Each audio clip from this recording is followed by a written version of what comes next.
Hello everyone, welcome to my Car Review 2025 official channel. I hope everyone is having a wonderful day. Before we begin, please hit the subscribe button and give this video a thumbs up. The new Mini Cooper E aims to be both an icon and an innovation. Although the previous generation was already electric, it was not convincing in all respects. So how much progress has been made in the new edition, which is now manufactured in China? A driving report between a sense of style and range reality. The BMW Group has shelved its plans to produce Mini-brand electric cars at its plant in Oxfordshire, England. While the predecessor of the electric Cooper still came from the UK, that no longer applies to the new edition. It will now be built exclusively by Spotlight Automotive, a joint venture between BMW and Great Wall Motor, in Zhangjiagang, China. With the Aura 03, Great Wall Motor also offers a small electric car with a retro look that is somewhat reminiscent of the Mini. However, despite the cooperation and similar specification on paper, the two electric cars go their separate ways technically. In my overall impression, the Aura 03, I can reveal this much in advance, is clearly a step behind the Cooper E. So the focus of this review is to compare the new Cooper E with the previous generation of the electric Mini. Even at first glance, it is clear that not much has changed. The short overhangs and the almost cart-like profile remains. The dimensions of the model have only increased slightly, however, the overall lines now appear clearer, tidier, and more mature. The differences lie in the details. Although the classic round headlights at the front have been kept, the radiator grille has been given some edges and has become a striking octagonal grille which, together with the headlights, characterizes the front end. In addition to the significantly more angular exterior mirrors, the door handles have also been integrated flush with the surface. The new Cooper generation also breaks with the previous brand design of the triangular rear lights, with the implied British flag also giving way. Depending on the equipment, the rear lights can be configured with different light signatures. In any case, Mini put personalization right at the top of the list during development. It is, then, hardly surprising that the four equipment lines Essential Trim, Classic Trim, Favored Trim and John Cooper Works Trim can be further customized to suit individual requirements. However, not everything can be combined with everything else. Too bad, it means the configurator can quickly drive you crazy. In front of me was the Mini Cooper E in the Classic Trim in the color blazing blue with white wing mirrors and roof. However, the highlight of the current Mini generation, in the case of the test car in the color anthracite, is the interior. The now free-floating 240mm diameter OLED display is particularly striking.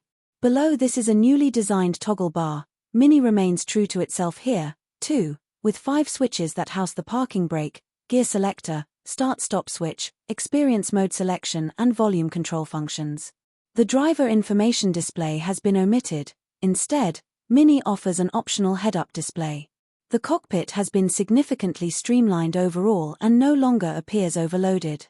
Despite the significant reduction in displays and controls, Mini has not lost its attention to detail. For example, the optional projector on the back of the OLED display bathes the dashboard in different color worlds and patterns. The lower spoke on the 3-spoke steering wheel has been replaced by a textile band, which can also be found above the glove compartment. The choice of materials and workmanship is impressive. Textile surfaces with a knitted structure, the carefully crafted trim elements already mentioned, and the ambient lighting create a harmonious and, above all, high-quality overall look.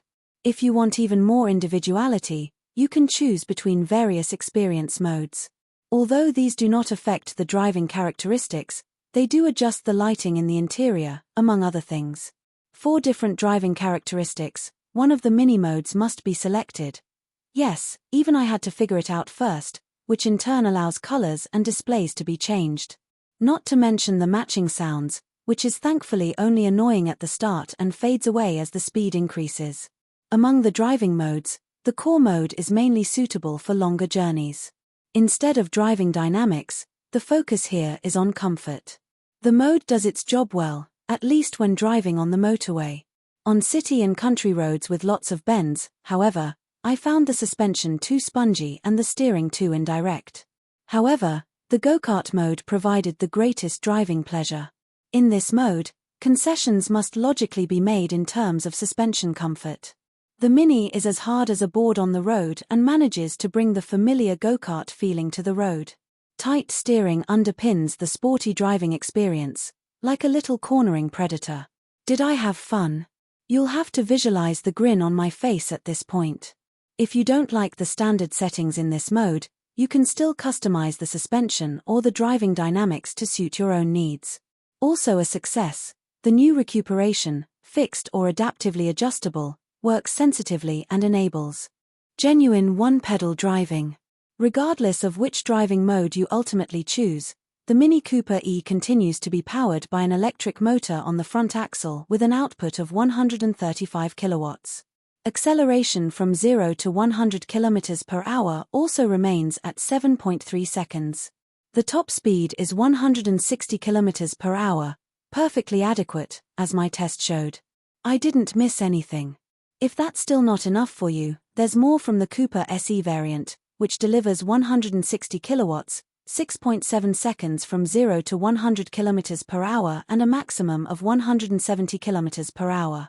And the John Cooper Works variant offers even more with 190 kilowatts, 5.9 seconds and a top speed of 200 km per hour. However, all the driving fun comes to an end, and often sooner than you would like, thanks to the Cooper E's range. It is not for nothing that Mini describes the model as geared towards urban driving pleasure. Up to 300 kilometers are possible with the 40.7 kWh battery, gross, 36.6 kWh net, according to WLTP. In practice, depending on driving style, weather conditions, and route profile, this leaves around 210 to 240 kilometers. A bigger reason for choosing the Cooper SE variant is probably not so much the extra power, but the significantly larger battery, which then offers 54.2 kilowatt-hours. With it, you can drive up to 100 kilometers further. Compared to the competition, the Mini has nothing to hide. If the battery is empty, it can be fully charged at the wallbox at home with up to 11 kilowatts in a good 15 hours. A 22 kilowatts onboard charger would have been desirable here, which is also not available for the large battery. Not a deal breaker. However, with the urban orientation, it would have been possible to make room at the charging point more quickly, especially at public AC charging points, or to gain more range in the same time. This is particularly true as the DC charging capacity is only a maximum of 75 kilowatts. The charging process from 10 to 50% takes a good 11 minutes, and a full 28 minutes to 80%. This puts the Mini Cooper E within the usual 30 minutes for the charging hub, but it should be a little quicker, especially given the available range. The fact that the predecessor needed 35 minutes is only of limited comfort. Here, too, the Cooper SE with a larger battery is more likely to be chosen, which, with its maximum 95 kilowatts, only needs 30 minutes to charge from 10 to 80%. However, the charging performance is not a quantum leap either.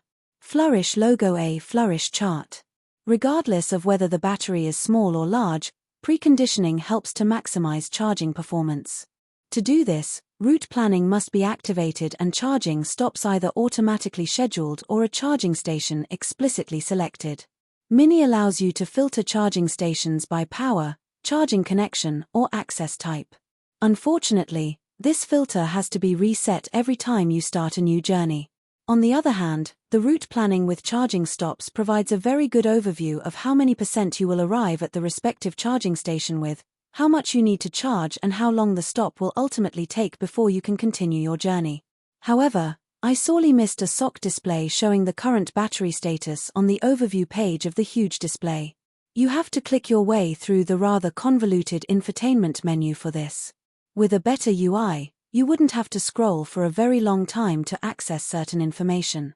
What's less convincing is the presentation of Apple CarPlay or Android Auto, which sometimes looks squashed on the round display. Nevertheless, the specially developed Mini operating system 9 based on the Android open source project runs quickly and smoothly. At this point, I could tell you a lot more about the high level of connectivity and the Mini's range of services, whether it's bookable access for gaming, music and video streaming or their intelligent personal assistant, which continuously learns on repetitive routes and can use geo-based data to recognize, for example, that the window should be opened automatically when entering the car park. And then there are the assistance systems, which did a very good job. Lane departure warning, cruise control and the stop-and-go function in traffic jams always worked reliably, but that's exactly what you would expect from the BMW Group. Nevertheless, it is amazing what the BMW brand offers in a small electric car, and thus significantly more than the competition at present. With the Cooper, Mini has created a presentable small electric car. However, the model is not a space miracle. The rear compartment is still very cramped. Tall people will find it difficult to take a seat in the back. The boot volume of 210 liters is also still very modest. The strengths, on the other hand, lie in the high level of customization, the extensive connectivity, the wide range of assistance, and finally, perhaps the most important point for Mini fans, the enormous driving pleasure. And all this is available at what I consider to be a fair price. Even the basic Cooper E, starting at €28,150, offers almost all assistance systems as standard. For more range, we recommend the Cooper SE, which is available from €31,650. However, if you want the head-up display, wireless charging for your smartphone, the Mini experience modes or even heated seats for the driver and front passenger, regardless of the variant, you will have to book one of the extra packages. The same applies to changes to the exterior and roof color, wheel designs, or the interior, which quickly drive up the price. Whether fleet operators include the lifestyle vehicle in their fleet will ultimately depend on one thing above all, the most attractive leasing rate possible. So what do you guys think about this update? Let me know in the comments below. And if you like my videos, please press like and subscribe for more. I'll see you guys next time.